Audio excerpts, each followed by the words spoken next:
I got you. Right. So, what about some of those older black girls before?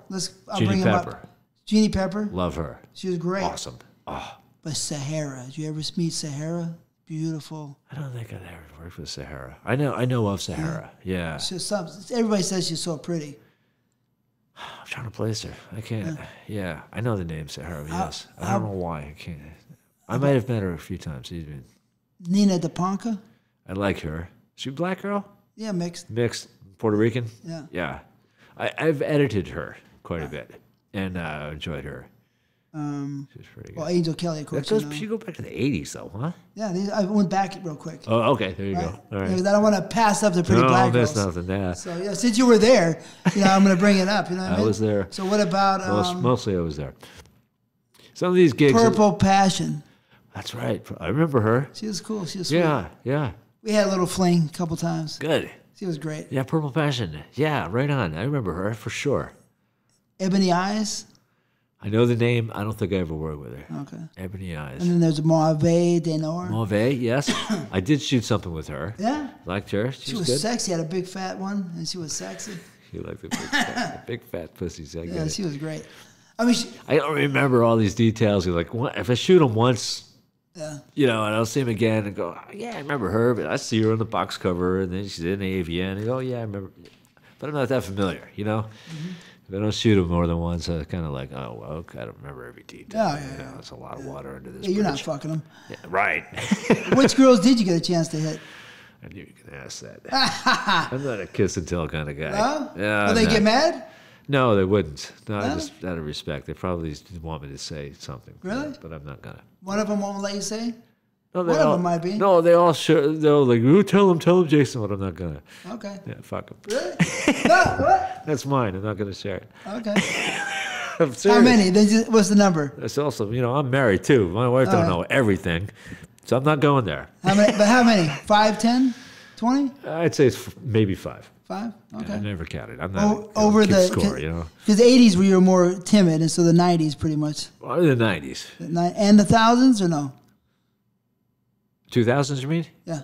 I don't think so. Let me think about that for a minute. No, probably not. Okay. No, I lived with a girl for a while, for about 5, 6 years. And that had its ups and downs, as you probably can imagine.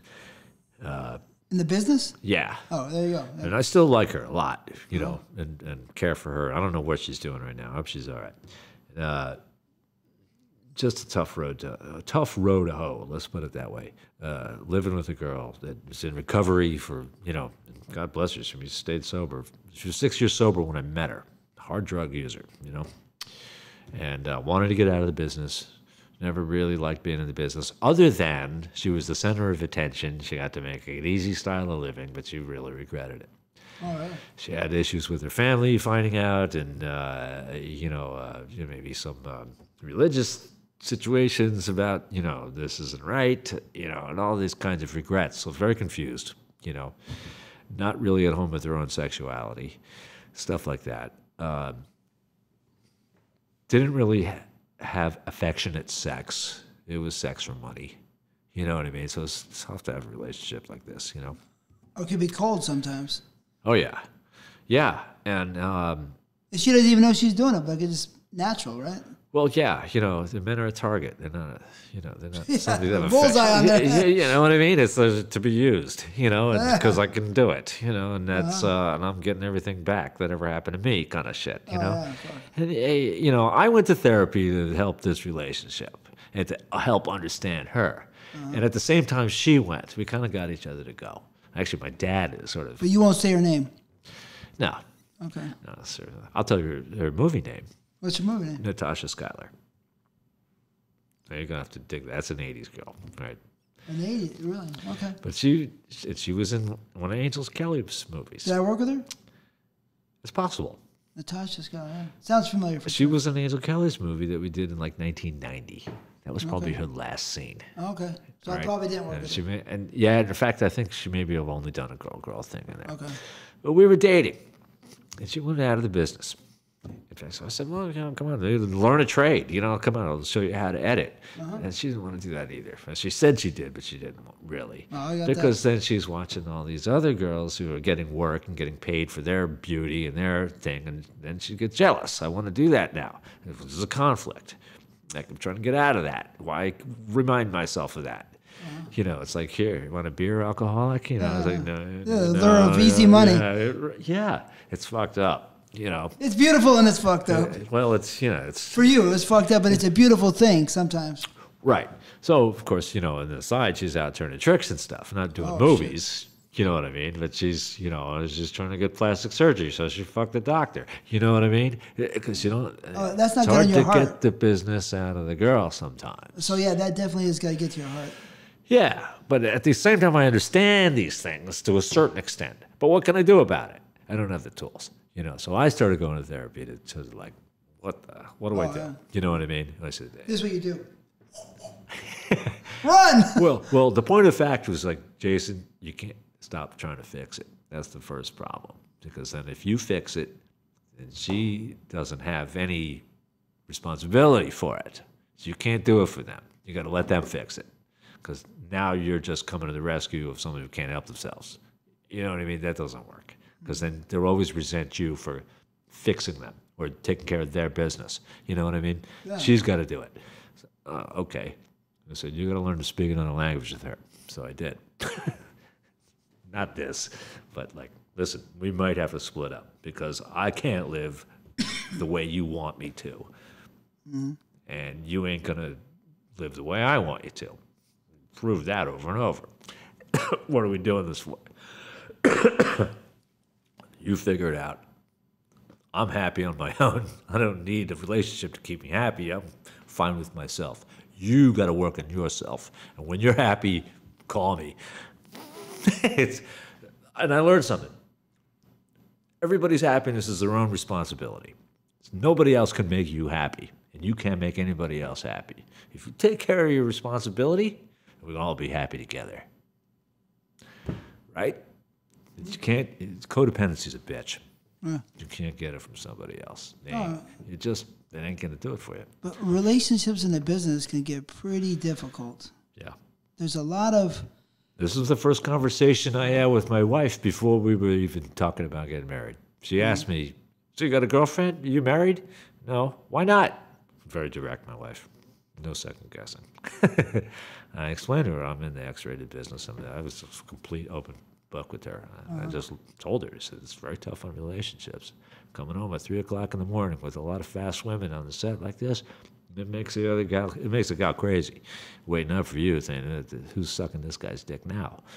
It just ain't fair, Even and if she's in the business, she knows what goes on. You know what I mean? So I'm very candid with this with my masseuse, who later, 2.5 years later, became my wife. Still, that's cool. She don't ask about what I do, but she knows I'm a good boy. Well, yeah, I never seen you ever flirt with a girl. I flirt all the time, but it's just to make them feel good.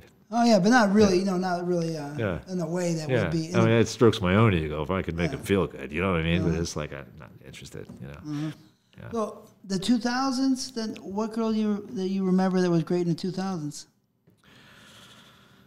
That's like 20 years ago, Phil.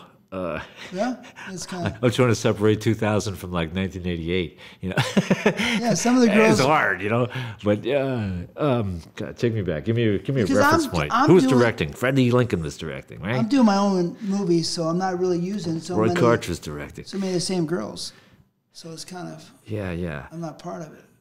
You know who else that we forgot that was really beautiful? Who was a good performer? Tara Patrick. Tara Patrick, yes. She came in 99. Yes. But so basically she's a 2000 girl. Very good. With Brianna Banks are 2000 girls. Yes. She was great. She did a lot of work with Vivid, actually. Beautiful. Some work with Vivid, at least. Yeah, she was really kind to me, too. Very nice. We got along very nice. Yeah. Statuesque. Beautiful. I happen to like Asian girls. You feel this way about black girls. I love Asian girls, too. My wife is Thai. Yeah. Kunsabadi my cup. I'm sorry? Kunsabadi mai. Kunsabadi? Kunsabadi mai. I don't get it. You're speaking Thai. Yeah. I feel it. But Yeah, I was speaking Thai. Hello, how are you? Something like that. Sawadee-kap. Yeah. And then one Jai Tilak. Tirak. My love. Yeah. Yeah. That's the first thing my wife taught me to say. Tirak. I mean, I think the dialects maybe are different from the north to south. Yes, they do. And my perception of it from 30 years ago or 25 years ago could be off. Yeah. But, you know. My wife is from the south, too. You know, a lot of people learn in Bangkok. So is she brown? Very much. South? Yeah. Dark brown. Yeah. I like that. Because the north is white. The south is brown. It is, isn't it? Yeah. I've been to Thailand probably 15 times, but we did. Really? John Bowen flew me out there in 1991 to do TT's Oriental Adventure. Oh, really? It was great, yeah. Oh, cool. Then went down to the south after. We were in Chiang Mai. Then I flew down to Koh Samui, hung out, fucked all the girls, and Okay, nice. The rest is history. I didn't know you've been to Thailand like that. Oh yeah, I've been like 3 times now. All through South. Yeah, it's great. Yeah. All through Southeast Asia. I've been to a lot of places, right? You know, before I got married, I was in Thailand with my wife. You know, a couple months before we were married, she'd offered to take me to Thailand like years before we were like even dating. Hey, I have a house on the beach. Want to go to Thailand with me? Beautiful. I was like, Jesus, I don't know. Are you kidding? What am I in for here? I feel like a trap coming. You know, this sounds a little weird. My wife was very forward. We're gonna traffic you. Maybe, yeah. Sex traffic. Yeah, am I ever going to come back alive? You know, what is this? This sounds too good to be true. You know. You know, and they say Thai people are the friendliest people in the world. They're not. That's not wrong. And so I go there, and we're having like a 2-hour massage for $5 or something. Insane. Unbelievable. You know, it's like unbelievable stuff. And the gal finishes me up, and I walk out into the living room, and there's this old lady there with hair down to her ass. It's got all these gold rings, all this ornate jewelry, and I see this Mercedes with gold rims parked outside. What the hell's going on? Who's this? Happens to be my wife's sister-in-law, married to her brother, older brother who's been since passed on, who was in the police force in Bangkok, like a captain or something like this, or lieutenant, high up the ladder in Bangkok police force. And who's this woman here? She's the madam from Vietnamese whorehouse. My wife says, you want a young Vietnamese girl? You can have as many as you want on the house. I'm like, this is a trap. I said, no, thanks, honey. One is enough for you. She's testing. We're going to be married in 2.5 months. Yeah. And I'm like, I don't know if she meant it or not, but I just like, no. Couldn't do it. You know. Wow, you were tempted, though, a little bit. I don't know. Who wouldn't be? I don't know if these girls are even of age. You know what I mean? It's or they're from Vietnam. You know, I don't know. Are they clean? You know, who fucking knows? But this gal was dressed to the nines. This is the most elegant woman I've seen in the country. Rolls up in a Mercedes Benz with like gold rims. Just a driver drove her. Right. She's there to visit my wife, sister-in-law. Well, that helps. So the Thai... Down in this little fishing village of Cambodian and people from Myanmar. I mean, these are just working-class grunts, man. Cambodia. Yeah, I mean, they're all refugees. They're all immigrants down there. The son, my wife's Thailand, oldest son, is like the only Thai person in the whole village. He's married to a gal from Myanmar. 2 kids with her, beautiful kids. I've been to Cambodia too. Yeah. I want to go to Cambodia someday. Yeah. I've been to Phnom Penh, 1997. Yeah. That was still rebuilt from the Pol Pot and the Khmer Rouge, and the currency out there in Thailand is called the baht. Yes. Right.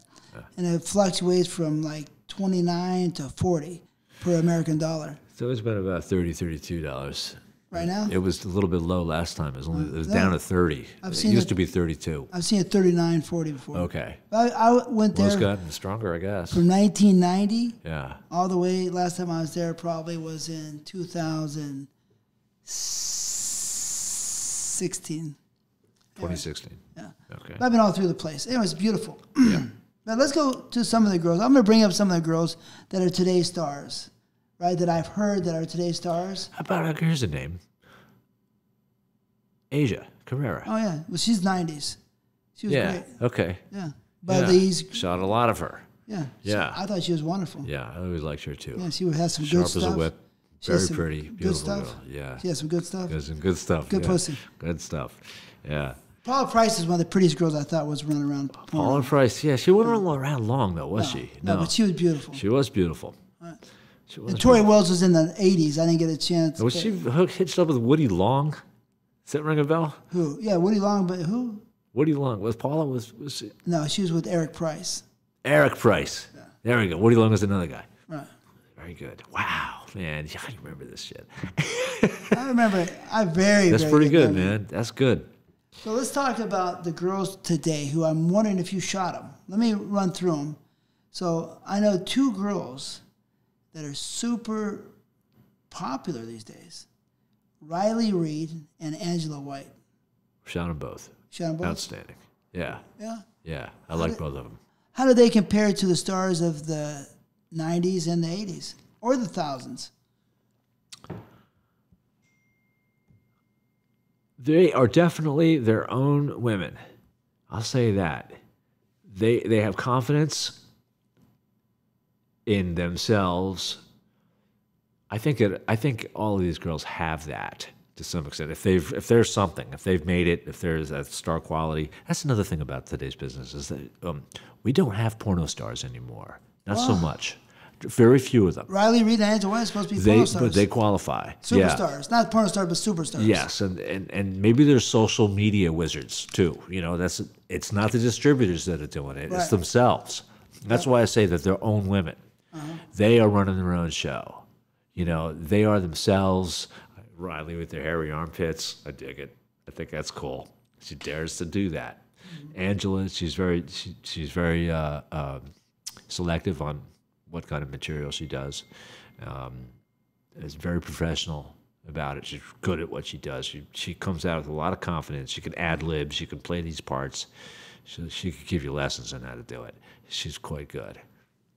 I'm really taken with both of these gals. Know their craft. How do they compare to the girl? Are they hotter? The same? Are all these superstars at the same plane? They're not looking so much for direction. I could say that. Like in the old days, well, I work with a director, and you know, we get along great, and you know, there's things that you might ask me to do, and I'm not comfortable doing with, and I have to put my foot down, and I won't do that. These gals are, you know, they know what they're in for. They get it figured out ahead of time. They don't show up and go, no, I don't want to do that, or you know, they get it straight before they sign up. They're good business people. They're sharp. They run their own show. They run their own business. They take care of their own business. They're not just like, oh, well, he was going to promote me or whatever. They don't let their agents fuck them around. None of that stuff. And it's not up to the distributor to make their gig. It's up to them. Right. And I think they take it in the hand and do it. Yeah, it's interesting. It's a different world, huh? Yeah, it's a different world. They're self-made. Yeah, yeah. They're not just, oh, I need a box cover so I can take the dance with me and make a thing out of it. And I want to get an interview with the AVN and hopefully I'm Starlet of the Year and all that. Nah, they're going to do it. They're not waiting for somebody else to pick them up. Who do you think, in your mind, was the prettiest Vivid girl? Because you work with pretty much all of them. You have all these Vivid girls, a lot of them. Well, Raquel was certainly very pretty. I like, you know, I still rather infatuated with Miss Canyon, Christy Canyon. Oh, Christy's unbelievable. She still looks great, man. Yeah. Rob Spallone, you lucky motherfucker. Congratulations for him. Yeah, he's a good guy. He's a cool dude, too. I like him. Vivid girls, specifically Vivid girls. Yeah, because those are girls that you shot extra on. You know, I shot a lot of them. Yeah, not all. Kobe Ty. I like Kobe too. Savannah, another Savannah Sampson.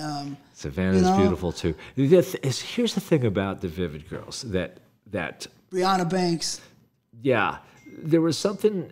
I understand the choice of the contract girl, the Vivid girl, and I remember seeing this, you know, all 6 of them on the billboard in Hollywood Boulevard. I remember, right? We're coming down the Sunset Strip. My taste is a little bit more, let's say, earthy.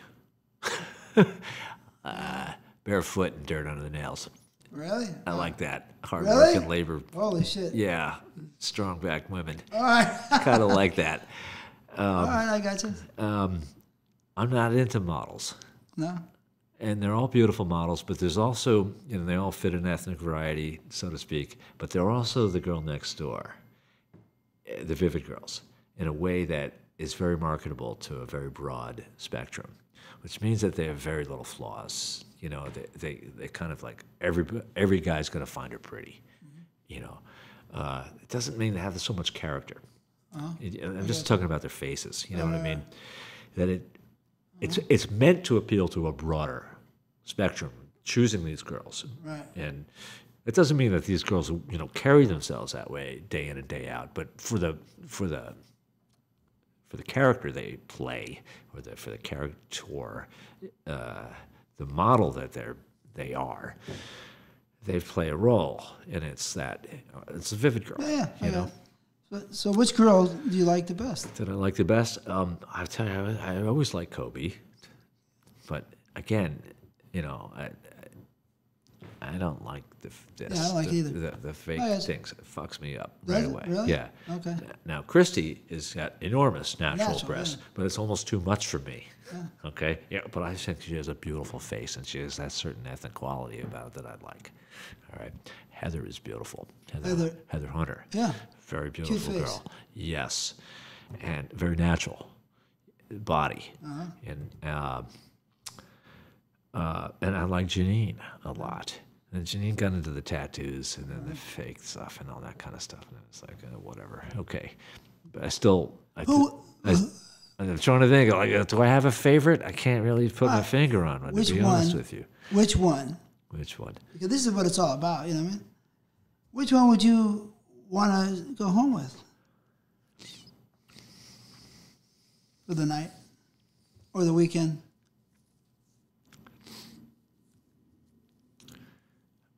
God, I don't know, man. I don't know if I go with a vivid girl. I'll tell you which one. No, you get a choice of one vivid girl. Which one? It has to be a vivid girl? Yeah. Okay. Nothing against vivid girls. Really. Well, give me the vivid girl, then tell me the other girl. All right. Like the one I went home with was the earthy one with the strong back, and Natasha Schuyler. But she wasn't a vivid girl. She was a B girl. Okay. She knew she was. What vivid girl would you go home with? I would go with Janine. Janine? I think She's the so. one? Okay. I don't know why that's the one that sticks in my mind. Over Raquel. Over Raquel, yes. Okay. Yes. All right. Raquel's almost too cute for me. Yeah, she was great. Oh, God, Yeah. so cute. So let's go. Because I couldn't get past that. I would just be like, I couldn't do anything. Yeah, she's great, I just couldn't stop staring. Janine, I could stare at all day, of course, but I don't know. It's just a personality thing, I guess. So I just kind of dig these people. I don't know Raquel that well. I never got a chance to talk to her because Brad would be there. I didn't talk to her either. Yeah, right. I But know. I looked at her and said, fuck. Yeah. So my type, yeah. Yeah, but I know Janine a little bit. I directed her. I worked with her. Yeah. I got to know her personality. She's also a Scorpio like me. I get it. I don't know. So what crazy stories have you seen on these sets? Because you've been on so many sets. Would you say you've been on some of the others I've mentioned, but I'm not going to tell you which. Okay? I'll tell you later. I got some of the choices that I preferred. Oh, you did? But okay. Not vivid girls. Okay, that's good. You'll tell me later. Yeah. So, what radical stories? Because the girls get crazy. They fight with their boyfriends. Yeah. They come on the set high sometimes. I mean, guys come on the set high. Yeah. Everybody's the same, but it's all about the girls most of the time. Even though I brought up the guys. Yes. What wild stories have you seen on sets? With directors fighting people too, with crazy shit happening. Well, here's one with Savannah. Now, I wasn't on the set on this one, but I know the story because I know all the guys who were there. Savannah, yes. When Slash rolled up with limo, and when they were doing Cinderella, he said, "Oh, here's my real Prince Charming. Gotta go." Walked right off in the middle of the day. Jumped in the limo, and they came back. Came back a couple days later to finish, but everybody got an extra day out of that one. So Savannah's on the set. Yeah. She showed up at what time, you think? I don't know. She was there in the morning, did the makeup. 9 o'clock in the morning, They shot maybe? half a day with her. Who's this guy pulling up the driveway in a limousine? Slash. Well, people don't know. Right. Slash, the Guns N' Roses guitar player. Yes. Comes up and picks up Savannah in a limousine. Well, it was, of course, hanging out and partying with these guys day and night, probably as often as possible. And that's she where the doesn't good come back. drugs were. She doesn't come back for 2 days. Probably. something Just like takes that. off, leaves Well, in they the got to middle. figure out how to pick it up. You know, where's she going? Who nobody knows. Middle of the day, she leaves Yeah, and says, bye. middle of a shot. I mean, Middle it was of a like, shot. I mean, might as well have been. Yeah. Clap, take 4. Da, da, da. Hold on, sound problem. Who's that? Oh, there's my real Prince Charming. She said that? Yeah, walked In off. Cinderella, the movie. Was probably That's how I heard it. spelled with an S, probably, right? S-I-N-D. I'm just guessing. Good, very good, possibly, yeah, But, most likely. Wow. And I edited that show. And that's- Poor Randy Spears was left, you know, Was he? Prince Charming, like, But this means like film. Was it a film? that was the clap, the slate, For a yes. film. Clap, take 4, whatever, yeah. This is about 4 times more expensive than video. Yes, Anyways. yes. All right. So Every yeah, wasted shot is expensive. that's you know. fun. Yeah. That's a great story. So give me another one. Let's see. Oh, God. You know, some of it is just really embarrassing. I can remember some girls falling asleep in the middle of a fuck scene. Who did that? I think her name was Chloe. She had a little issue with barbiturates. Chloe. Was she? But in mid-stroke, she was I thought there was on a the nod. there was a girl named Chloe. And- I thought and that we- really liked big giant dildos. Was it that girl or was this girl a pretty normal looking girl? This girl, Pretty normal. Okay. She didn't do a lot. This was a Vivid thing. And Okay. She didn't last long there. She was like a Vivid girl for like a month. okay. She fell asleep during the scene. Well, she was fucked up all the time. And she showed up fucked up, you know, drunk and you know, mixture, who knows what. But yeah, I mean, basically fell asleep in the middle of a scene. And everyone, you know, you lay back and you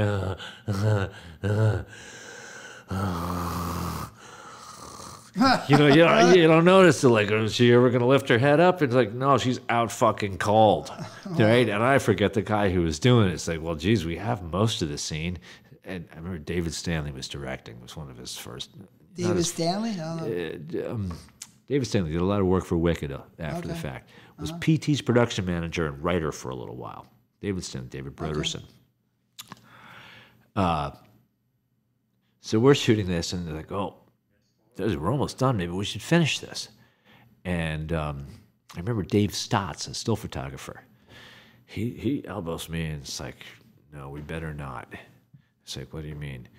This will be used against us. Oh yeah. And I said, you're fucking right. That's crazy. Stop. All right, hold on. Dave, come here, let's talk. We called it a day. So we say, oh, just come on our feet. No, there's no consent here. We got to stop. You know, whether it's fucked up or not, whether you fucked over the whole company or not by her irresponsibleness is beside the point, right? Yeah. But everyone was like pissed off and like, what the fuck? You know, this is not the way you handle business, you know? And it's like, just come on our feet, let's get it over with, and we're almost done, right? And that was kind of the attitude. It was like, wait. No, so you could flip this and sue the whole fucking company, you know? All right, you can't do that. So what people don't understand is some people might, but the cost of production to Yeah. have everybody on set, all the $10,000 gaffer, a day, man. the location, the actors, Yeah. the food, the catering, everything, and all the time to produce something is very expensive. So when you fall asleep or you don't show or you leave off the set, it costs a lot of extra money, and that money usually could be all your profits. Yeah. So it's rough. Anyways, another story? Well, the whole event in Hawaii was a lot of fun. You were there. Yeah. Yeah, you came to Hawaii with us. Something happened? What happened in Hawaii? It wasn't so much one thing. It was just the whole thing. I mean, half of Hawaii was looking for us. Really? Because we didn't have permits. And they got onto us when our pal Peter North walked in with our other pal, the production manager at the time, JL. Walked into the ranger station. We were going to, they caught us climbing over the guardrail at the lava fields. We were about to start our day. Day one. Maddie was there. Artie, all these guys, the whole Vivid crew was there. Tripods and gear coming over the guardrail. Ranger pulls up. Oh, what are you guys doing? Oh, nothing. You know, that kind of stuff. We said, yeah, we're going to make a little movie. Well, you got to come get a permit. You can't just go rolling. This is like a national park, right? Or a state park, perhaps. I forget. First day shooting. All right, well, what are we going to do? We got to fill out some paperwork. Come with me. All right, guys, hang out here. We'll be back in a minute. So they go back, and Peter North goes with them. So they go in there. They are 9/10 finished. This is signed, that signed, one more stuff here. Another ranger walks in behind him, and he goes, "Hey, do I know you? Aren't you the guy in those action movies? You know, the adult channel stuff?" And it was like, well, they recognized Peter North, right? Because he's in everything, right? And they were like, "Oh, no, you guys can't do that here. Sorry." So we were the renegades. We had to take our action somewhere else. No, we had contingency plans because we had scouted this like 3 months ahead, the whole big island, right? Okay, let's get out of here. PT had tried to talk us like signing up with the production manager there and getting a permit and all this. It was expensive, you know, all things. And nah, we were going to fly by the seat of our ass and do this on the sly, you know, renegades.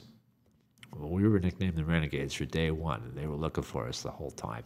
Wow, really? They were about 1 day behind us. Eventually, they were 1 day, probably 3 days behind us, and they're catching up. That's fine. When we finished up at the park close to the airport on the last day of shooting, Holly Body was there. Oh, she was great. Right. I loved Holly Body. She was cool. She was a great from the. She was Rebecca. Yeah. Anyway, Holly Body had a super fat one. Yeah. And let me tell you. Yeah. That stuff was That was your style. number 11. You know, instead of a 10, yeah, the quality was 11. She was very sweet too, very cool. But we had these 3 white vans and a red Jeep that the still photographer had rented with his gal. He had his girlfriend went. God, she was a Hungarian girl. She was a bombshell. She was terrific, very quiet girl, but God, was she cute. And you know, they were doing some layouts together too, whatever that was. The last day, we pack up early because there wasn't much left to do. 2 movies we were doing, plus a lot of little solo pieces that Chet was shooting, John Doe. Right, he's shooting his own stuff, right? Right, he was doing his stuff. I did stuff. a scene for him, I think. John Doe's Dirty Stories, whatever it was. I did a scene. I did a scene for the 3-way on the rocks. That sounds about right. A European girl, I thought was there. Was there a European girl? That was the girlfriend of the still photographers. Okay. Peaches, maybe? Peaches? I remember I did a 3-way very cute girl. for John Doe. Yeah, okay. Out there on the beach somewhere. More in a cove or in something. a creek and like under trees and on a mountainside kind of. I don't remember everything I shot here either. I mean, I remember pieces a lot, but yeah, it's hard to remember. You know, and we finished up there at this state park just up the highway from the airport, and as we were rolling out, there were like 3 police cars coming in. Really? And we figured that we had just pulled it off, and we were done, and we were taking the stuff and DHLing the tapes immediately back to California, and we were taking Holly, who was about to catch a plane, directly to the airport, because she was losing it. She was not good out of town. She was not in a comfort zone there. And, you know, half the cast was going on that trip from the park to the airport, that, you know, their bags were already packed. And we were just... So you got out of it. And then PT rolled into town, right behind it, because I was working for him next. He gets busted.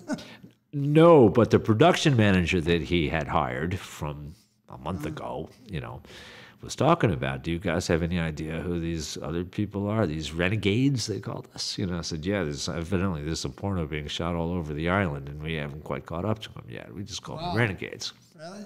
That was us. That's pretty cool. It was kind of neat. Yeah, I was there. Yeah, you were on that show. Yeah, wow. Yeah. So I remember you shadow boxing. This was like day 2, maybe the first day. We were down in the it was kind of kind of overgrown place with a lot of creeks, lava, and a lot of mountains and stuff. And I remember you were shadow boxing there, and you came right up to the camera like. Oh, yeah. Who is this guy? You know, barely knew you back then. You know? I remember that probably more than any of the whole trip, to be quite frank here. Is that who is this guy? So the guys didn't really know you because you were to yourself doing your own thing, you know? It's like, oh, this guy likes boxing. He's kind of like, he's always in shape. He's like, he don't talk much to anybody. He just comes in here and fucks the girls and leaves. He's money in the bank. Yeah, that was pretty quiet, right? Yeah. Yeah. But you did your thing. He give you a few lines. You said, fine. You know, he did it. Kind of did your own thing, you know? No, it was a dream. For me, it was all a dream, you know? Yeah, but you were dialed in. Always 100%. Yeah, I've never failed or never came close to failing ever. Not once. And you know what? That I can think of, not once. I don't think there's anybody in the business that could say that. True. Period. You know what I mean? You're probably right. You know, I've seen a lot of guys up and down have No, rough but times. you made it your own. And like I was saying about these guys, you know, when they come in, you know, you got to set the table a little bit. You know what I mean? Hey, tell this guy to shut up. Hey, girl, you got to be like this. I don't want to hear this. Make it yours. You got to get this thing going. Create the space, you know? Yeah, no, it's a lot of mentality. Is. And It it's is. physical, too. It's discipline as well. Yeah. All of it. Yeah. So, your first, where you said you would get paid $50 to work on the sets as a PA? I think so.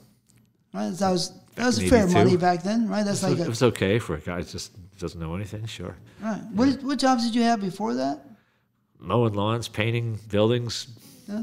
bleaching houses, get the mold off them. I helped my folks at antique shows, portering antiques, helping people load their trucks and stuff like this, and do that for cash. Babysit. I'll tell you, know who I babysat? Jennifer Connelly. A couple times. Jennifer Connelly. From Titanic. Labyrinth. Actress. Jennifer Connelly is... She lived down the road from us in Woodstock. Really? Yeah. Jennifer Connelly, she did a lot of movies? Yeah. I thought dark-haired girl now. Yeah. Very sharp. Ahead of everything. She was the brightest 6-year-old I ever met. Really? She was reading it at like a 10th grade level as a 6-year-old. She was a troublemaker. Jeez. She was the oldest one of the 3 or 4 that I would watch, you know. Let me look her up. I mean, I know who the hell she is. I want to make sure it's the right Jennifer Connelly. There's only one Jennifer Connelly, right? Pretty much. And her mother was mostly Native American, statuesque, beautiful woman. They were some interesting folks. She used to play volleyball in there. Right. She was born in 1970. Sounds about right. And this was 76 or 77. Right. Yeah. Oh, she looks old there. I remember as a kid. Really? I never saw Titanic, by the way. I went to see Labyrinth because she was in it. But she was like a 16-year-old in that or something. That's kind of fun, huh? The David Bowie film. Yeah. That's kind of a trip. David Bowie what? It was David Bowie, Labyrinth, and Jennifer Connelly. That was about the crazy maze, fantasy, kind of thing. Came out in like 80. I was living out here. It was one of the first movies I saw when I lived out here. I want to say about 86, 87. Which means she would have been like 15 or 16 in that movie. You know, young. She was born 70, right? Yeah. Me? No. Oh, she was born, December 70. Sounds about December right. 12th. So you got $50 on that first set, and then you were a PA for how long? Couple of gigs. I know I worked on Man Eaters as a PA, and with Freddie Lincoln. You know. That's cool, yeah. Yeah. He passed about 5 years ago. Yeah. I remember when the dolly exploded on his set the first day. Not the dolly, but the dolly. The call it the Alamac dolly had a hydraulic column and pump up to raise the camera. The camera's like 100 pounds, 35 millimeter camera up there.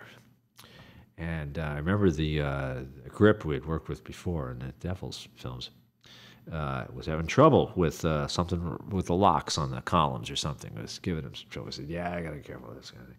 The whole fucking thing ejected right off the base.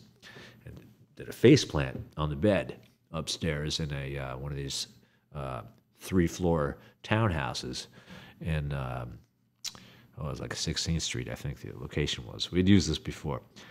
And the hydraulic fluid had gotten this guy's eyes, and he had to go to the hospital and get, there's like a lot of filings in the fluid, metal filings. Oh, yeah. So he had to get his eyes flushed and stuff like that. And me and this other guy, everybody on the crew actually, was like, all hands on deck. We got to clean up. We got to get the oil off the ceiling, off the windows, off the beds.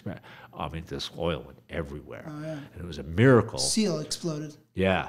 Oh, the whole column came off the bottom. Seal came off, and boom, it went. And the camera ejected up in the air and did a face plant right on the mat box, the square where the filters lay in front of the lens. Boom, and then it fell over. Nothing broke. Well, yeah, lucky. Fucking amazing. How expensive is that camera then? A couple $100,000. Oh my god. Yeah, Arri blimped, Arri 3, Arri BL3, 35 millimeter camera. Oh my god. The blimp, the zoom lens, the whole shebang on this. Joie, a fellow named Joie was shooting that movie. He shot a lot of movies for Freddie. as well as some others. Interesting cat. Yeah. So then you did like a PA, and then what did you do after the PA? Then I became a camera loader. Camera loader. Film camera. Yes. Did that pay more money? A little bit.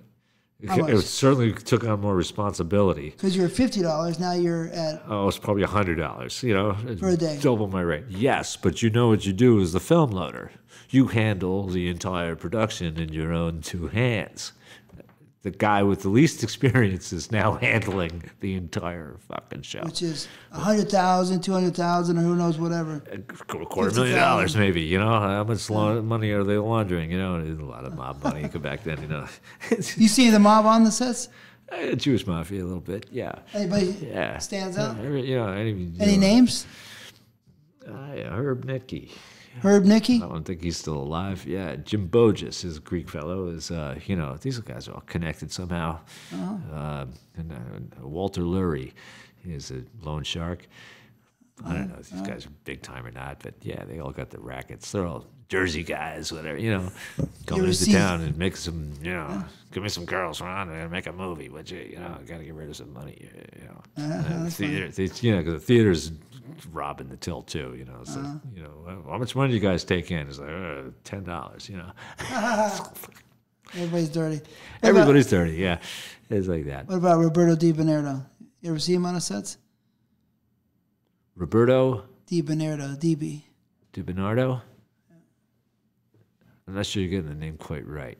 Oh, that's I think right. I know who he is. It right? Okay. And then I don't know this guy. All right. Well, I mean, he was yeah. made guy. I mean, not Damiano. No. De Bernardo, serious. Yeah. Made man that Okay. pretty much ran New York porno. Oh, okay. No, I never met him, but that would have been way over my And head. then Gotti or somebody These guys. Yeah. made, or, you know, Sammy took out, Okay. you know, De Bernardo. Okay. All right. No, I don't know these guys. That's the story. I wasn't there, obviously, but Yeah. that's, No, that's I the wasn't story. in that deep that with those guys. Yeah, I Nothing just like wanted that. to came on set, but, you know. Yeah. Anyways. So, The stories, the porno stories, you know. But that was exciting. Going to clean up the whole dolly mess and get that. You know. so $100, and then from there you move on to shooting camera? No. From there, you know, I was doing the clapper, loader, slater, right? You know, so, and of course I had like left one unshot. I put one unshot roll of film in a can and sent that to the lab with nothing on it. And then I had returned another roll of film in the magazine, the camera, basically in the camera, to the rental house. And I had to go back and unload that one and get that one to the lab and get that one processed because that was the one that should have gone. So I got the labels fucked up. Right? The least experienced kid is now handling your entire fucking movie. Right? Doesn't sound too intelligent of a choice for them. Well, it's actually simple work. You know, it's, you know, but it's easy to get confused. You're doing everything in a black bag. Oh, I see. Right? You're relying on your own tape marks. Did we actually shoot anything on this? No, we shot it on the other one. Why? This one's labeled, this one has a lower number. You know, I'll grab this one first, whatever.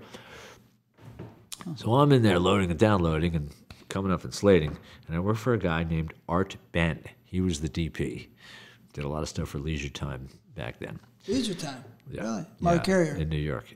That guy. So and Mark another Carrier guy, was Sean Costello. Mark Carrier was in New York shooting? Mark Carrier, you said Leisure Time? Leisure Time, film, video. Isn't that Mark Carrier's? I believe so. I probably ended up with it. I don't know who probably owned ended up what with it. back then. You know, I don't know. This is 83, 84. Okay. So I was doing a load of clapper stuff, and then I got into assistant editing. And that was syncing up the sound and labeling everything and keeping a log book and running it through the synchronizer, which counts the footage in frames. And then put this in the book of this is a two-shot, this is the master, this is the dolly, this is a close-up, this is a single, da-da-da. And I was like the assistant editor. And I'd sync up all this stuff. It's all film. On film. You have a soundtrack on one reel and picture on the other. Once you had this all together, you'd put a leader on it, take the whole stack of stuff, like a day's worth of shooting perhaps, maybe it's 8,000 feet times 2, bring it to the coder, and they put an ink stamp every foot with like an AA00 up to 1,000 feet. Mark it every foot. So when you have your track and matches your picture, you know which one goes to which.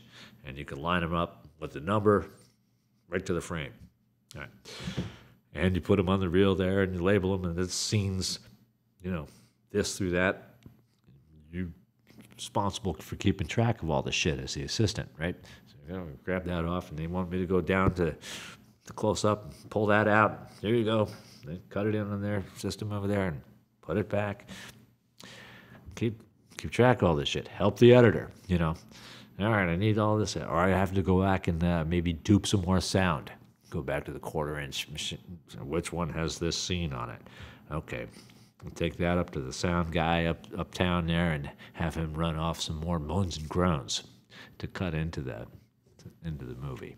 You know, because my father would talk a lot over everything. I thought so. Remember, I was telling you, he'd tell me to do something while I'm having sex. I'm like, brutal. It's distracting. You know what I mean? It's hard on editors, man, because they got to take all this stuff out and fill it in. Yeah. And we used to record extra moans and groan, M&G track. Oh yeah, right. We did a lot of right.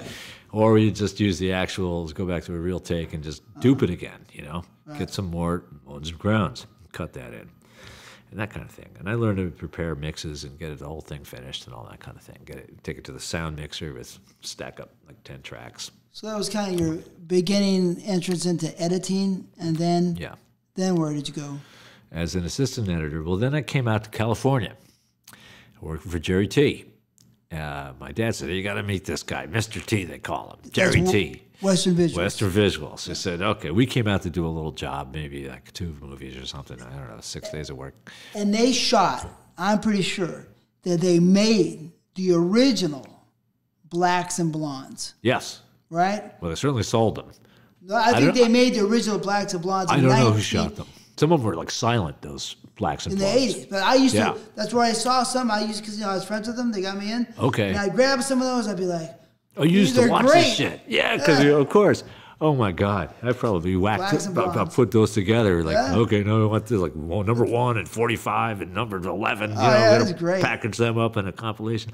And then Elliot, sell like 8 of them at a time. Yeah. And then Elliot tried to burn the place down, right? It could be. Wouldn't surprise me. Something like that. Whatever. You know, in the 1990s. He's a good old boy, man. You know, I wouldn't put it past him. Anyway, that's if he asked me to do it, I'd do it. You know, Elliot, whatever you want, brother. Anyways. I liked him a lot. He was cool, man. So then you become a full-time editor? So this is video now. I've never cut one frame of video in my life. But I go in and interview with Jerry like a couple days before I'm going to, do some work on a boat. So your father's tight with Jerry? They worked together a little bit before, and it was a client. Yeah, one of my father's clients. Hired him to make some movies for him. You know. Maybe. So your father would shoot for Western. Yeah, apparently it was. And they'd done some work previously, and my dad was out there doing something else for a different client at the time, and I was working with him as well. And so I interviewed with Jerry, and I said, yeah, Jerry, well, so I've done this and that. A couple of years, I cut a few shows on film, and I'm still pretty young, like 20 or something. Yeah. And I have a couple of features under my belt, editing-wise, half a dozen, not a lot. And he says, yeah, so what do you cut on video? I said, I've never cut anything on video. All that work has been done on film. Oh, your father says you cut everything. Everything on film. Of course he says that. The only thing I've ever done is on film. I'm just telling you. He says, well, you could learn, can't you? I said, sure. I said, when can you start? I'll pay you a learning rate. I said, well, I'm on this other gig on a boat, and that's finish up in a week or so, and then I can come. He says, all right, so like a week from Monday? Okay. All right, I want you to meet this guy. He'll show you the ropes. His day guy, my age, we got along famously, showed me everything about this. I'm off and running, And got into it. It was a whole nother science, man, between film and videotape. It was, holy shit, it was a little frustrating for me at first. Re-recording in sequence. You can't open this stuff up and put something in the middle. You got to re-record everything again. And like time code thing was a little shaky back then. It wasn't really, we used counters instead of time code half the time, It was just wind it back and zero it, and then go down, 8 minutes in, that's where you're, okay, well, it's 8.5 minutes, close enough. But never the same number twice, not without the time code. But so some of this stuff had time code, some of it didn't. I learned how to do it. I learned a lot in that. You know, these guys, all these guys give me space to learn. That's what's so cool about being in this business. You know, I want to let the audience know this is the best. I learn something every day. You know, growing up, you know, growing up as an adult and a human being or learning a trade, you know, there was something I could learn every day. You were exposed to so many different situations, whether they're emotional or sexual or business-oriented or scientific or technical. I never stopped learning, man. You know, I'm still learning. I mean, there's room for everybody in this business, too. You know, that's the other thing. There's so much room for creativity.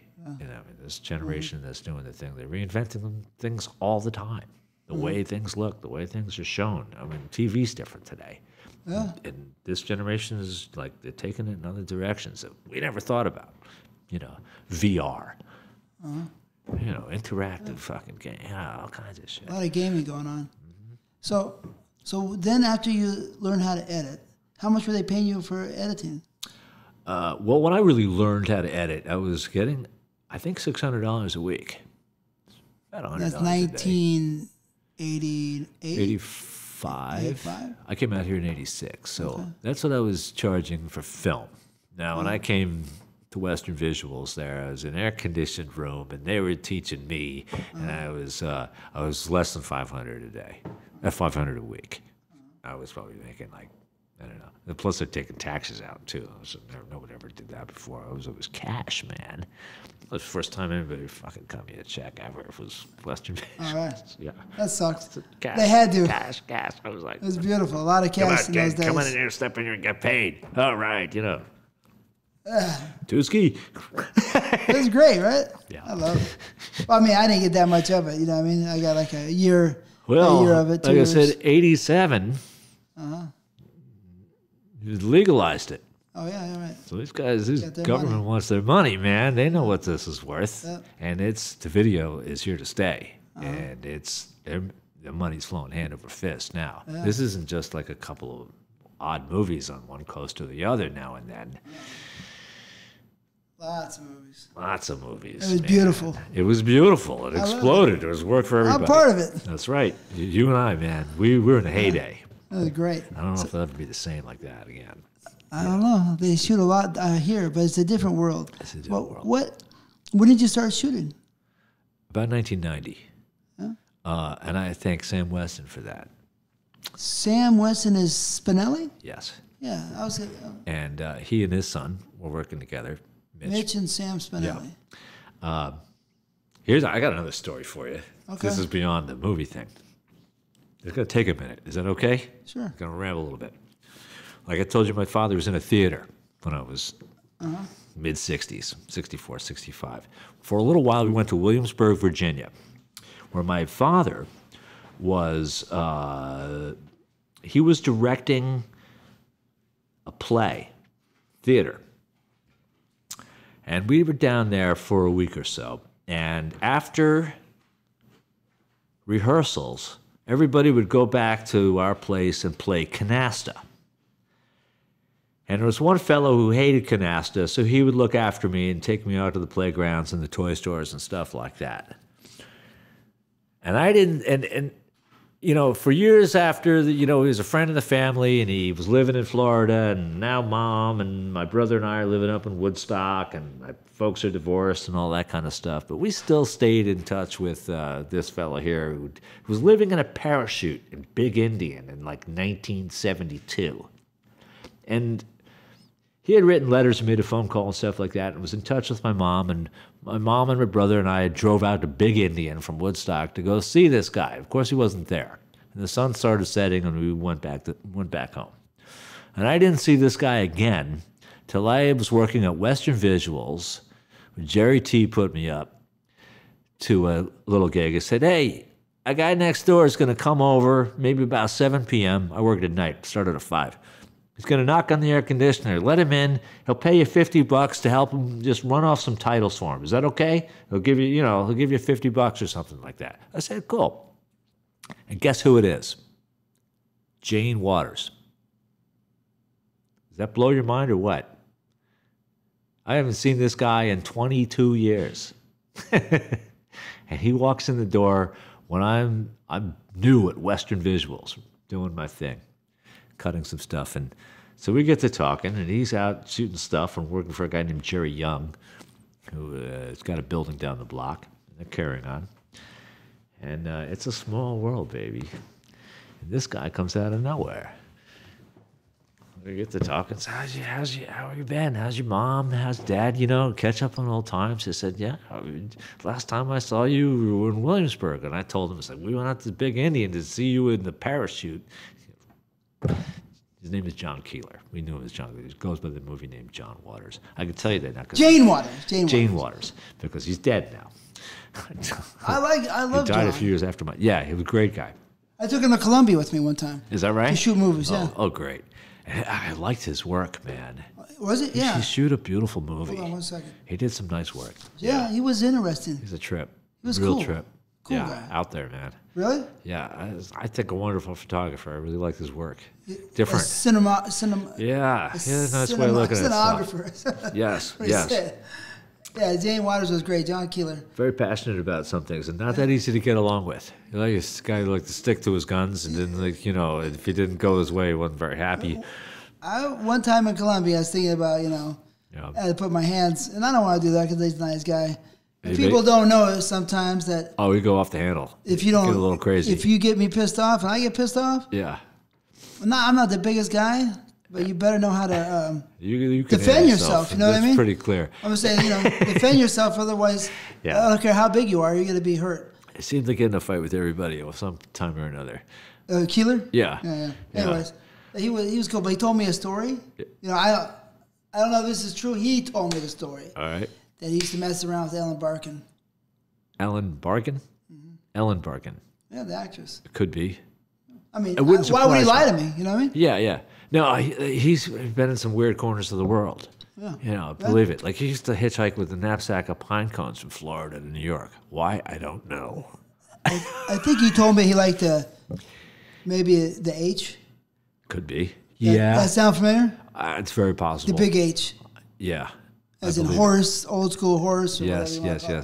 Exactly right. Anyways, he's a great guy. But back to you. So you started shooting in 1990. Yeah. And then how much are you getting paid to shoot camera? Well, and this is what leads up to the story. Sam Weston calls up my father and says, Jane Waters calls and says, I don't have my usual second to work with Sam Weston. Can you recommend somebody? And, of course, my father does what he always does. So my kid shoots all the time. That's great. He's got a camera. Oh, really? I'm an editor, man. I don't shoot all the time. Who's got a camera? Your father? I have one shitty old industrial camera that I shoot, business cards and exteriors with to throw into people's movies. Still camera. You're saying a still camera? No. An industrial video camera. Wow. Yeah, pretty cheap, ugly-looking camera, but it worked. 3/4 inch video, whatever. Yeah, Jason's got a camera. He shoots all the time, right?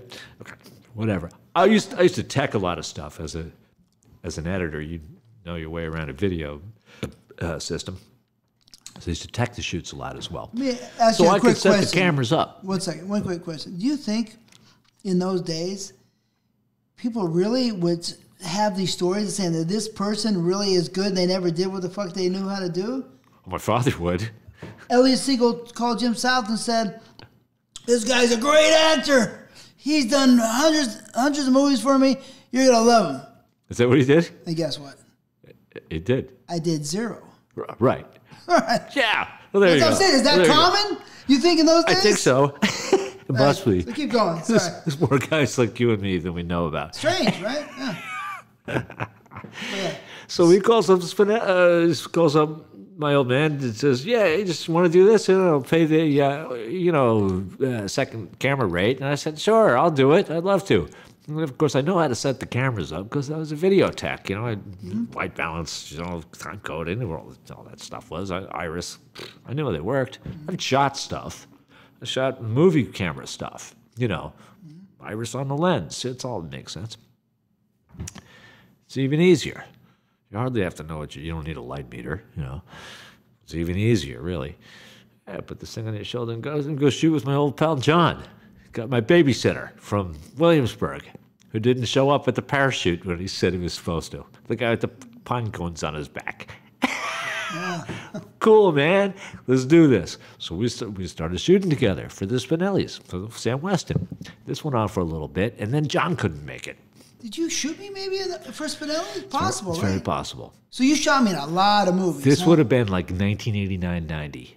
Well, I worked for them in 90. Yeah. And then I guess Mitchell calls me up one day and says, John's busy. He's out of the country or something like that. He's not available. I said, how do you feel about shooting this yourself?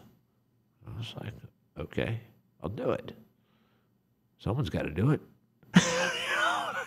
Better me than the stranger. I'm sure John would appreciate, putting in Jason rather than like some other guy. Maybe. I don't know. I was holding my own as a second operator, apparently. Yeah. How much were they paying you? Well, now I got full rate. I'm up to like $500-600. I forget what it was. A day. Yeah. That's great. Yeah. I think maybe to charge $500 because I was like my only client. 1990. But what were you getting paid as a second? 3 or 4, something like that. And they were paying cash. They might have been. They pay cash. They probably were. Yeah. So now that I think about it. So that was radical because that's good money in those days. Yeah. Yeah, that was where to make the money. Hold the camera, you best paid guy in the crew. I mean, other guys had equipment that made them money, but they'd probably make a little more, sure. But yeah, the fuck is this kid cool. getting paid more than I am? You know what I mean? So that's pretty cool. So you That's go why I from met Ernie Roebuck. Ernie. He was shooting Silk Stockings in San Diego, right? Part of it. Yeah. Eventually. Lighting there, or whatever. Eventually, yeah. And remember, JD is all part of the scene, too. Because when I'm like videoteching and I'm not editing, when I'm not editing JD's work, I'm videotaping. I'm changing tapes and watching his butt, watching the sound meters when he's shooting. JD. Flat. I didn't work that so much with John other than the Spinellis at that time. I got you. Okay. But how much were you getting paid for that other stuff? what, as a tech? Yeah. Oh, 150, 200, not much, Just sit there behind a thing and just like, open up, adjust the sound, set the time code, you're on your ass all day, it's not working that hard. You got to know what you're doing, but I'm taking continuity and script notes too. Let's tape one, this time code, mark the script, a little bit of that. Make sure you got enough coverage to get a movie out of. Did you get all the angles? I could say I knew how to do that from my editing training in New York. A lot of the editors maybe shoot better than the shooters because they see what's going on all the time. You know what you need. Yeah. You don't just shoot randomly. Mm-hmm. Now, however, the beauty of my brother's work is he didn't know shit. And boy, is his stuff interesting. Yeah. Because he didn't fucking shoot a movie. He just shot. He wanted to see what... He just shot what he felt like shooting. Yeah. Well, he wanted to see it. Yeah. And then I'd edit his stuff. Oh, yeah? Oh. Which was a challenge. Because it wasn't like anything else. And then, and my partner, Jim McCreading, would help him also.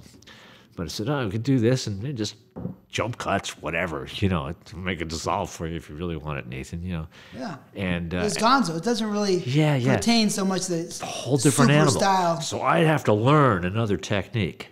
So it was interesting. So I'd get into working on Nathan's stuff. Yeah. And some of those girls are pretty hot. And some of those girls are pretty hot. And the guys are fucking crazy. And fun stuff, man. And the other part of it was probably the most important part, that it was more mysterious because it wasn't going on. Right. There wasn't that these much are brand new girls. The brand new girls. Never done a thing. And there wasn't any else black porno being shot, really. Right. I mean, not consistently. It's certainly not like this. So it's more mysterious and nicer and more intriguing for your mind, for jacking off. Right. Now... It was genuine, man. Yeah, genuine. Now you look at it. Yeah. And maybe it's going to be cool, but now you've been jaded. Yeah. Well... To the content. Yeah, and at this point, like, people will try to shoot. I want to shoot like that. I want to emulate that style. There wasn't any style. It was just, he just shot it off like he shot what he wanted to see. Yeah, that's it. Yeah, it's in his subconscious. Yes. And then I'd edit it for him and clean it up, make it things, to get the sound out, whatever, make it work for him like that. And then he would learn stuff like why it was kind of awkward to make like the wide shot cut with the same wide shot with a jump in it, and go, oh, why does it jump like that? Well, I took out the middle part because that's where she wanted a tissue and called cut, or needed to use the bathroom or something, and it came right back, and you had to change your camera angle, but you got nothing else to choose from, so I just put a jump in there. So, if you had a shot of like a close up of like Wesley Pipes, taking a puff or something, I could put that in. Well, I said, oh, I got that. You do? Well, let me see it. I'll put that in. So we did. I said, oh, okay. I didn't know. Well, it's on another tape, but all right, but I have it. Oh, okay. Now we're teaching each other stuff, my brother and I. He's like, oh, I see. That's cool. Put a close-up here, make this, cut away, More free. You guys have more so free now form. he's learning to make a movie, so he could a little free try to, make a movie out of it, and then he'd get frustrated because he did not quite shoot for that.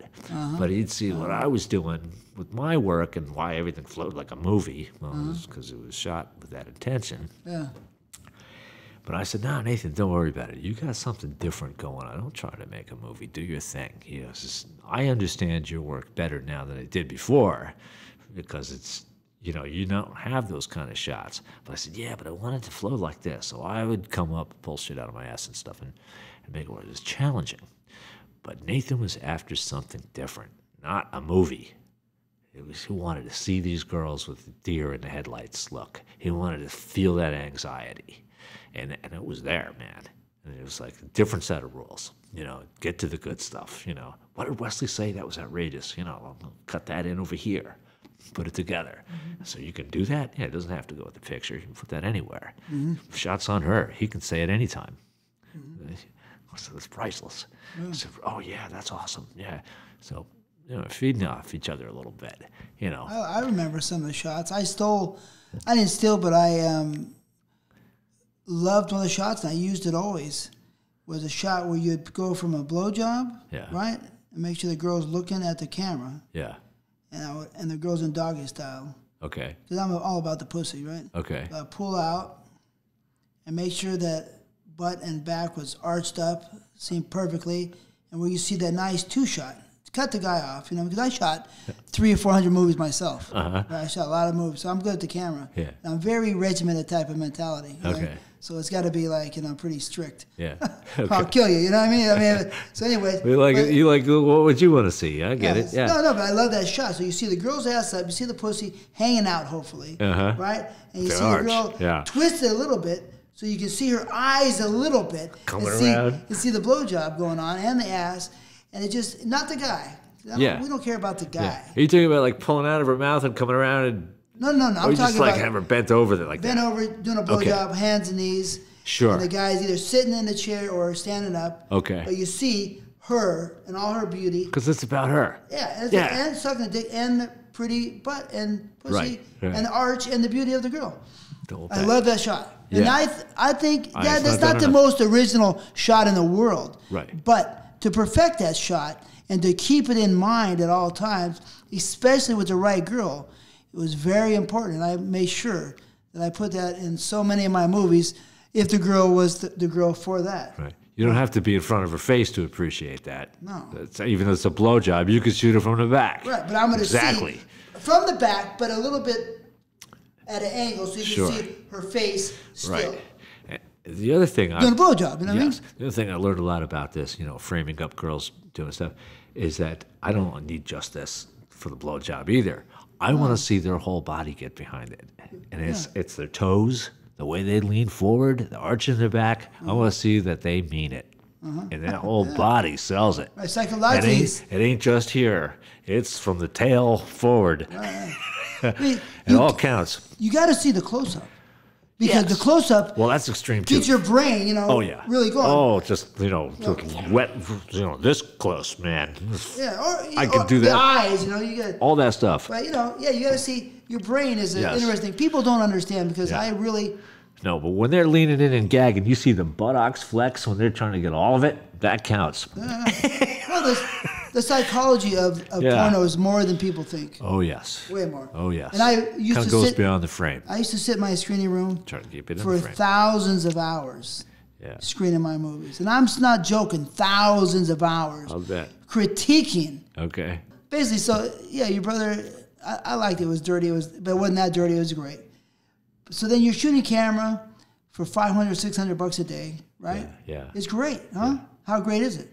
Oh, it's terrific. You know, I'm doing what it takes me back to being a 10-year-old and making little Star Wars movies and blowing up Army Men in the Sandbox. And I'm out there making a movie now, a real movie that people are going to watch. And putting all the parts together, because I know editing, right? Because I know you need this, you need that, and it's all going to flow together. And I'm working for a guy like Spinelli, right? Sam Weston, who really works on the performance. You know, he wants these things right. And it's just me now. I don't have 2 cameras to fall back on. I got to get this. I got to cover all of it. I'm putting this fucking movie together for this guy in my head and with my shoulders. And it's got to be finishable. You know, they got to have all the parts there. So I'm enjoying the hell out of this. The responsibility, it's laying in my hands. You know, they appreciate my work. I'm shooting it, and I'll imitate JD. Shoot a whole fucking scene in one take. No cuts. You don't have to cut. You can if you want to. He shoots in a way that allows you to cut parts out, or you can let it all flow. If you got a good actor like me, or maybe Mark Davis, or Peter North, Mark Wallace. Exactly. You can. Good example. Peter North, we shot the whole. And back then, our scenes were so long. Right. Now, when I started, the scenes were 6-7 minutes long. It might take an hour to shoot them on 35 millimeter with a 4-minute load. 6 or 7 minutes. Wow, that's great. Cut, edited. But there might be 7-8 scenes in a movie. Or maybe only 5, depends. But they weren't long like they are today, man. They're 28, 35-minute scenes. I used to shoot my scenes when I shot my camera. Yeah. I would shoot my orgies. Yeah. 6 to 8 hours. So to work for me, you had to be strong. Oh, yeah. You didn't want any babies. I had people on the set sometimes think about trying to fight me. Oh, yeah. And I say, okay, I wouldn't do it if I were you. You know what I mean? But, because they're pissed off, right? Because they started falling apart. Right? But that's a long time fucking, brother. Oh, yeah, that's right. But, I did it as an actor, so I wouldn't expect anything that I couldn't do. Okay. Right? You're a little... And they had Viagra, you know what I mean? But then there's Viagra, okay. Okay, any case. And then the regular boy girl or 3 ways would be 2 hours of footage, an hour and a half to 2 hours of footage, and maybe an hour and a half of footage. So it started changing in the 90s. Yeah, in the 90s. But then my scenes, a lot of my scenes in my movies would be 45 minutes of sex. Wow. And then maybe a 10-minute tease. Okay. So maybe I'm exaggerating, maybe a 40-minute total. Because then how does it fit on there? But some of my movies were 3 hours long, 3 Well, that was kind of the point for a while. Remember, the homegrown market in the late 80s really made it tough for a lot of people because they were competing with, 2 hours of VHS, real people fucking. You couldn't see that much very often, but there was 2 hours long. There'd be something in there to see. Real genuine people fucking, right? This is not a performance. This certainly wasn't overproduced. It was the real deal, and it felt like you were a peeping Tom watching this kind of thing, kind of thing. So it captured a certain market. Yeah, they were, but right? No, it was almost brutally impossible. You couldn't watch it, a lot of that shit. But the idea was there, and some of this, and some of the shit was outselling the other stuff. Weird. And General Video started dropping their prices, and then it was like, well, how about a 4-hour compilation? What will you pay for that? It's 4 hours of porno here. So how about, $20? Back then this shit was selling, used to be $60, $70 for a 2-hour movie or something, or a 90-minute movie. Now the movies are getting shorter, and it's shit, there's... No. People making these movies too fast. So we're not going to pay this. Wholesale price, forget $50, $59, $25. And a compilation, $17. What about a 4-hour compilation? All right, $20. Listen, when I you try to sell this shit, When I started, I heard Elliot Siegel selling tapes, catalog, for $2 or $4 in 1991. I believe it. Yeah, you know things changed really quickly. Crazy, right? And that's crazy. I said, Yeah. whoa. Well, the market was something like that. Maybe $5 because the VHS tapes cost money, but it was a low price. Yeah. Well, yeah. Get your money back. But you know, the market was flooded, man. Yeah. Anyway. That was the thing. Yeah, like 1991. You know what I mean? Yeah. Anyway, so back to your camera. It's about you. So you're making $500-600 a day. Yeah. Did you ever? Because now you shot camera for all these years. Did it ever go up, or do you make $500-600 a day now? Is it more? Well, yes. No, now it's less than ever. But what do you think so much differently? We don't do one camera shoots anymore. We're not shooting film. I started working for PT in a couple of years later, shortly after the Spindlings, because he was shooting film, and he said, "Hey, can you shoot film for me? I would love to shoot some film for you." I said, basically, I'm going to shoot film very much like I shoot video, nonstop, one take. You put a load in the camera, and let's see. A 400-foot load was 10 minutes. It's less than half the weight of a 35. We're shooting in 16 now. This is not the same quality, but what's the difference? It's wider film, or what is it? 16 small, narrow, 16 millimeters wide. 35 is wide. 35 is over inch and change wide. And so I'm just guessing the benefit would be that it's a clearer picture when it's 35. Yeah, more grain, more more dots per whatever. Yeah, more particles per picture. And then this would, of course, get bumped to videotape and edited on videotape, and no one ever saw this projected. That's the other part of it. When you start projecting this on a 40-foot screen, you see it falls apart. It's not as tight as 35 millimeter. Okay. You spread this up, so you blow stuff up, it looks grainy. So from 16 to 35, when it's put on the video, you don't see a difference? You'll see a difference. It depends on the quality and the post-production facilities, and everything adds up. Depends on we did a lot of cheap work at 16 millimeter. But yes, there is a certain quality that is different, and it doesn't capture light the same way. It captures light in a nicer way than video did, particularly at that time. Now digital is actually better. Really? Yeah. Capture light better. You can make it look better than film. Yeah. Or the same as film. Let's put it that way. What camera? I mean, the red cameras are a great camera. Red cameras, a lot of them. Yeah. Anybody who knows anything about color timing and photography can make it look as good, if not better, than stuff that was shot in 1990, 2000, 1980. I don't care what. 35, 60 millimeter, doesn't matter. 70 millimeter. Stuff on digital today is the finest thing I've ever seen. Really? Yeah. Okay. It's better than film. So film's done? It's done. It's really done. They actually shoot on digital and print on film for projection in the theaters. Huh. It's come down to that. So what's because there's no waste now. What's the most radical camera that you can think of that you've read about, or? Well, the red is something else. The Sony FS7 is quite good. Canon C300 is very popular right now. These are all 4K cameras, or almost 4K cameras. Well, some are 8K cameras coming up, right? And we're having discussions about that at Penthouse. They want to look forward to lead into the 6K world. So I would wonder why I don't have a 4K television in my house. Because I don't need to see anything that well. Yeah, I don't see that good right now. You just spent 3 or 4 days shooting for Penthouse? Yeah, 4 days this week. Yeah. But anyway, so these cameras today. One of them was a boxing movie. You might appreciate it. It's pretty fun. That was a really fun one, actually. Yeah, I enjoyed that one. The first two is like pulling teeth. The last 2 days were great. Yeah, we had a lot of problems the first 2 days. So I don't know. I'm saying the cameras. The cameras are. I mean, they're so close to each other, or is a 4K red and a 6K whatever else a huge difference, or what's going on? You know what I mean? I'm interested. Well, the 6K world, I think, is to be seen. I haven't seen it yet. Okay. How much better can it be than 4K? Is 4K that much better than 1080 and high definition? I'm getting older. Maybe my eyes aren't so good, but I don't really see the fucking difference. You know what I mean? And to be quite honest, I don't think we need to have that much detail on our skin. I don't know how well it's going to work for, everybody says this about you know, when high definition came in, what did we do? We put all these fucking filters in front of the lens. Slow it down. It's too graphic. It's too much information. Too much. It's not cosmetically pleasing. Remember, video engineers want to read newsprint from outer space. Cinematic photographers want to create a fantasy and an illusion, something beyond reality. They're not necessarily the truth. They just want to make a pretty picture. They don't want to, you know, you don't need to read license plates and newsprint from orbit. You know what I mean?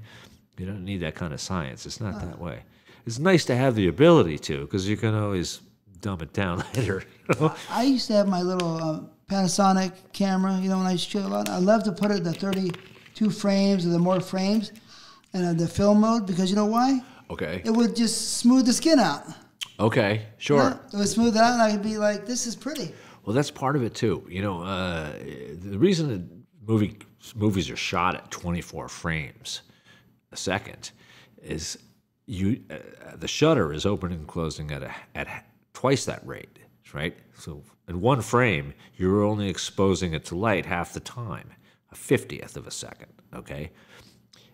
And if there's any movement in that, it smears, it blurs. You need that. Remember, it's not really a moving picture. It's 24 still frames with the illusion of motion. Remember, it's all an illusion. It's not fucking real. Right.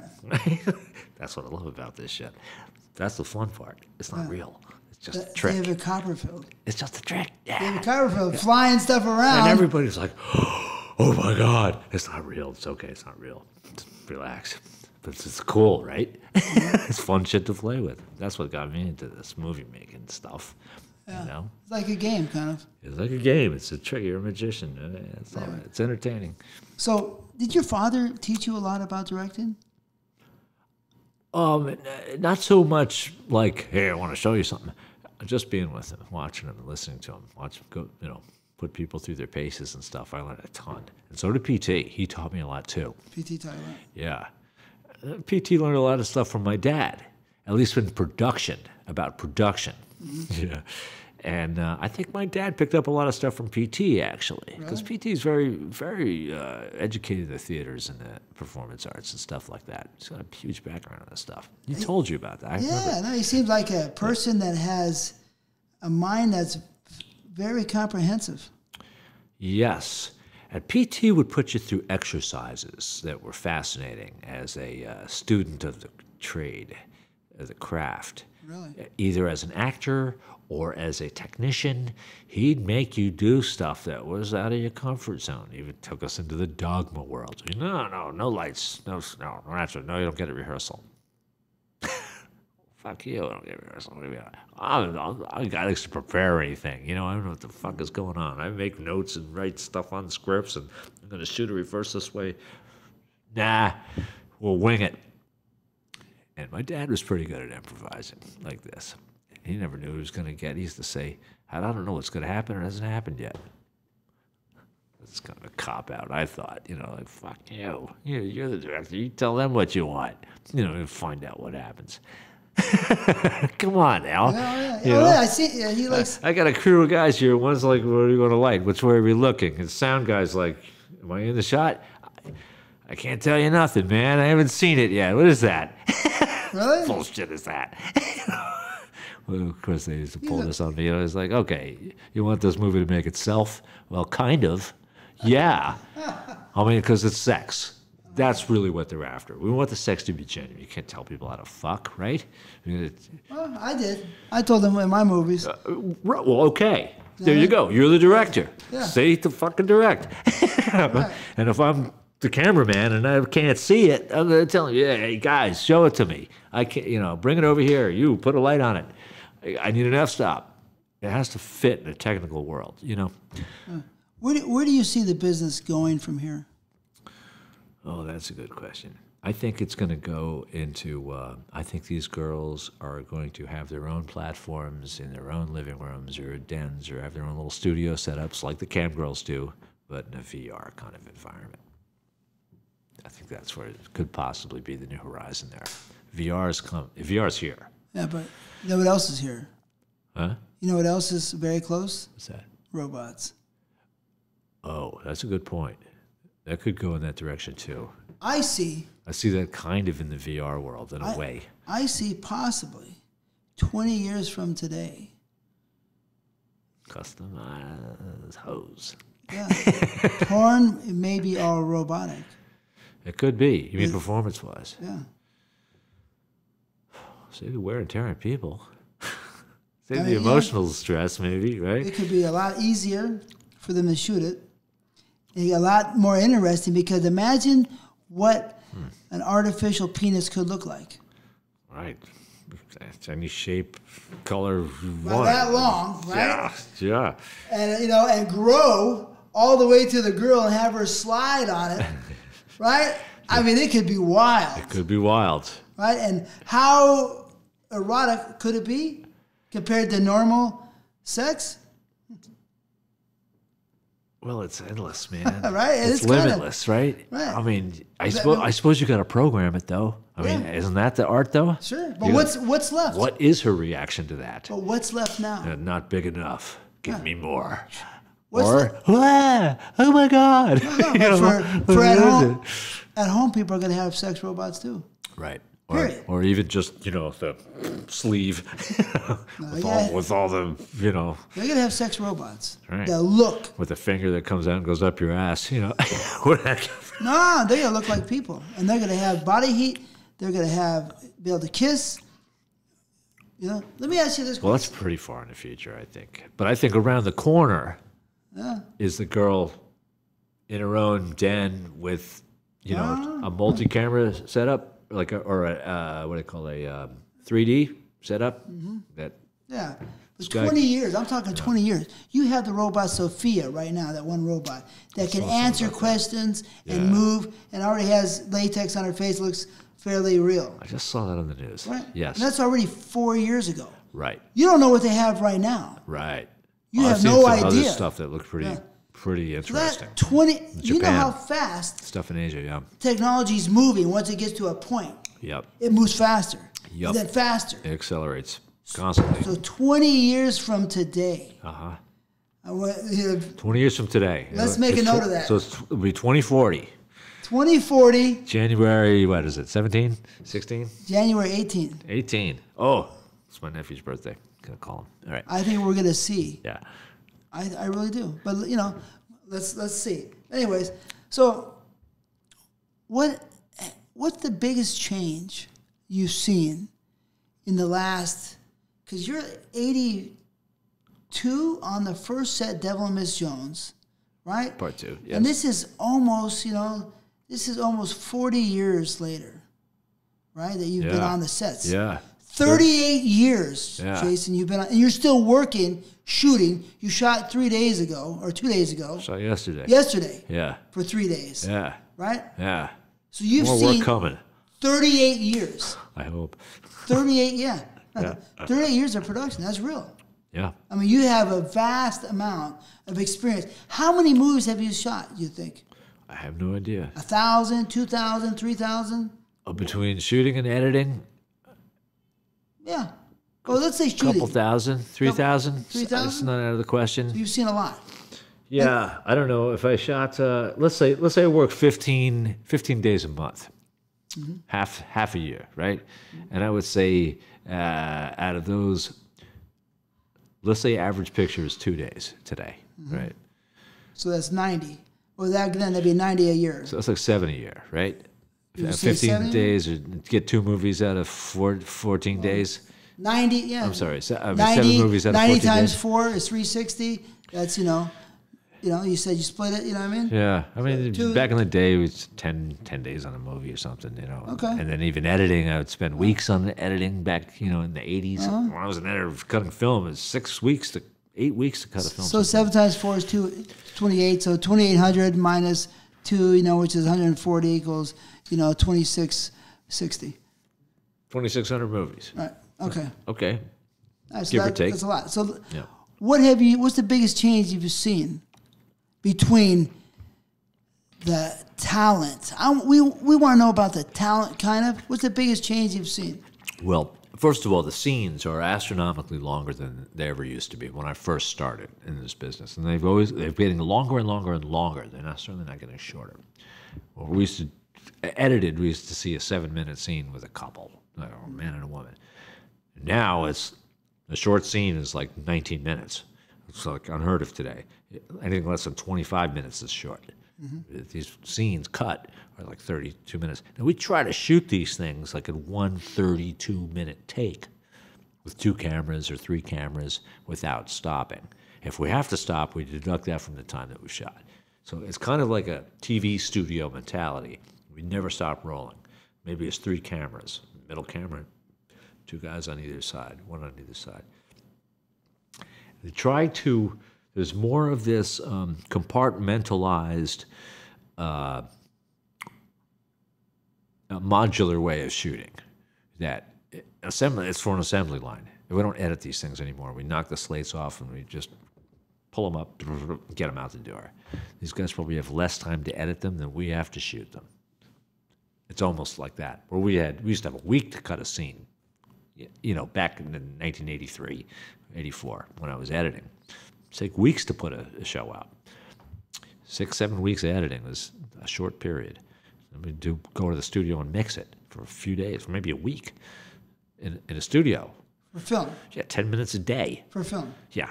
Okay. You know, if we got through a reel a day, 10-minute reel a day, that we were on schedule. You know, maybe 80 minutes long, 90 minutes long. So maybe we did a reel and a half, 2 minutes, 2 reels, something like that. That was common. So today, our performers are now like they're doing 40 minutes of fucking nonstop. Maybe they have one time out, water, go to the bathroom, come back, finish, and then do a softcore version. On top of that, it's another 25 minutes. So they're performing their asses off like they never did in the 90s. Okay, 90s were the scripts are getting smaller and smaller. There's a page and a half of the rest is. They got to fill up, 90 minutes of content. Well, that's all fucking. A 6-page script, well, 84 minutes of fucking is going into whatever it takes, right? So that's what they're doing. And they're good at it. They pace themselves. They know how to get it. They know how to stretch the foreplay, whatever it takes. Mm-hmm. And that's what they're used to today, And I'm sure that they fuck longer on the set than they do at home. I don't know if you could fuck the same gal for... a 90-minute run every night. You know what I mean? 20 minutes is plenty. You know what I mean? My wife, 15 minutes, 20 minutes, whatever. It's not an all-night event. We have to get up in the morning, too. We don't want to be sore. Do you think it's lost any of the love that it used to have? Or is it still the same? Do you mean the love in the love, let's say the love of going to the set. The love of being mysteriously underground illegally, the love of sex. For the talent specifically? And no, I think that is still there. I think the talent really looks forward to coming along and really? I really, I hope I get to work with her one day. They see who other people are working with too. You know what I mean? So she's beautiful. They'll watch the stills. They go, oh man, that's hot. It's like I can't wait to. Really? Can't wait cool. to see. Yeah, I think that's still there. Yeah. Very much so. Yes. Okay. That hasn't changed. That lust is still there. Yeah? Yeah. That's good to hear. Yeah. No, the sense of adventure is alive and well. Okay. That's a good note to leave it on, you know what I mean? Yeah. I'm happy to hear that because I'm all about I wish the movies were bigger. It would be easier for me to participate in if the movies were more sophisticated and stuff, but... Do you like rump roast? Bend over my ass as I turn around and, put it in 2 anal positions over the course of 35, 40 minutes of fucking. For me, it's not intellectually satisfying. I've done that about 2,600 times. I've done that routine. The dad joke, go to fucking pizza man kind of mentality. Shit is not, it's not intriguing sexually. For me, I mean, give me something that's less predictable. Right. You know what I mean? I know these guys are going to fuck for 35 minutes. Who cares? The chicks are beautiful and stuff like that, but the mystery is definitely not there for me. That's what I'm trying to get at, though. Like, it was more mysterious. There was more mysteriousness in the earlier days. Yes or no? Yeah, a little bit. But the stories and the characters were driven into deeper and darker places, and more twisted, and a lot more issues with it. You know, attitude, different approaches at sexuality. Now these kids coming out to the set, they've seen all this stuff now. They know all the moves and what to say. We used to tell these girls, come on, let me hear you. Tell them how good it feels and stuff like that. And every now and then you get some of that. A lot of times the nature of like Jackie St. James is just kind of like a Nika Noel kind of thing. We don't want to so porno-y, right? Don't give me that, oh my God, feels so good, baby, fuck me harder, do that. No, don't do that. I don't want to, don't open up. Don't show me all this stuff. If we see it, fine. If we don't, that's okay too. Stay connected, act like you mean it, enjoy each other. Don't put on a show for a guy jacket. That's not what it's about. It's more couples-oriented kind of stuff. But it actually has a very genuine passion. It's almost embarrassing to watch. Using a cameraman, I've seen this stuff all the time. I was like, wow, they're actually really digging each other here. Maybe I should leave the room. When it feels like that, I know I'm doing something right. You know, it doesn't happen all the time. It's pretty rare, actually. But there's a little bit more of that going on, dude. There's a different market. No one pirates that market, funny enough. Really? They don't pirate the softcore market. Yeah, it's a collectible check. There's less competition. There's a lot of competition today. Competing with cam girls in Asia, for Christ's sake, for the jack-off crowd. You know what I mean? It's crazy, Yeah, it's all over the place. The whole world is connected now. Yes. You have a world market, but you have a world of competitors. So, in 2 words.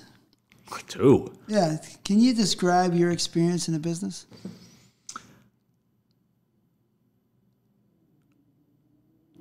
Selfishly rewarding. Really? Yeah. Oh, that's cool. That's I got original. a lot out of this, man. Yeah? Yeah. It's a beautiful time, It's not really like working. No. No, I really enjoyed this business. I get to explore all kinds of things, intellectual things, sexual things, mechanical, technical stuff, the camaraderie with everybody. It hardly feels like work when I'm there, even on the worst days. You know, we end up having a lot of jokes about how bad it was or whatever the fuck it was. You know what I mean? Or how silly someone was or how dumb somebody was. I have a lot of comrades in this business, you know, in the trenches with a lot of these guys that, you know, I know they ain't going to be there forever. Some of them are still there. The guys like Jake Jacobs, for instance, you know. I love Jake. Yeah. You know, he was great. Early guys. He was on my first shoot. Yeah. Jake Jacobs. Ira Levine and I'm going to have to get Jake in here. Nina Hartley. Have you spoken with her? I want to get Nina. She's one of the first people I met in New York, too. Oh, yeah. I want to get her in here. Yeah. That's one of the girls I got. Well, I got to get everybody in here. But for sure, Nina. I know Nina from Market Street Cinema in 1987. Okay. You know what I mean? Cool. Yeah. But anyways, it's a long interview. Thank you so much, Jason. I'm pleased to be here, brother. Ralph Parfait. Ralph Parfait, you can call me whatever you want. Just don't call me late for dinner. All right. Thanks a million. Thank you, bro. And I'm happy I got to share some of the time. It was fun, man. In porno. I like hearing your perspective of stuff. Yeah. You know, it's not something I've got a chance to really share with you over the years so much. You know what I mean? It's cool that, you know, so you're coming at it from another side now as a producer. And Distributor. A distributor and all this kind of stuff. I'm the only performer that really was a successful distributor. And I mean, I was successful. You know what I mean? I'm the only one in the history of the business. Still working. Well, I don't like Vince Foyer, for instance. His name of the past. He was never a distributor. He wasn't? Okay. Yeah. No, I mean, see, I'm not that well connected anyway. I don't know what the fuck is going on. I don't know who's who. That's why I'm here, Phil. I'm trying to promote myself a little bit. Hey, guys, I'm still here. You can call me. Yeah, call me. I can still see. Thanks, man. Yeah.